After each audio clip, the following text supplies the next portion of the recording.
দিনটা ছিল 24শে জানুয়ারি, আর স্কুলে প্রজাতন্ত্র দিবসের প্রস্তুতি মানেই কিন্তু একটা আলাদাই উন্মাদনা।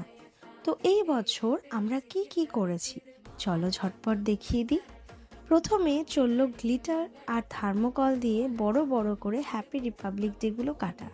থার্মোকলে হ্যাপি রিপাবলিক ডে কেটে লেটার্সগুলো কেটে আমরা গ্লিটার দিয়ে তার উপরে ফেভিকল দিয়ে গ্লিটার দিচ্ছিলাম। মাঝখানে একটু ব্রেক নিতে নিতে চললো আমাদের জমিয়ে চা খাওয়া, কারণ আড্ডা ছাড়া কি আর কাজ হয়। তারপর চললো ইন্ডিয়ার ম্যাপ আর অশোক চক্রর সূক্ষ্ম কাজ। কাগজের ফুল আর পাখি দিয়ে স্টেজ সাজাতে সাজাতে আমাদের সবার একেবারে নাজেহাল অবস্থা। অবশেষে যখন সব কাজ শেষ হলো, স্টেজটা কিন্তু দেখতে জাস্ট ফাটাফাটি হয়েছিল। তোমাদের কেমন লাগলো জানিয়ে কিন্তু।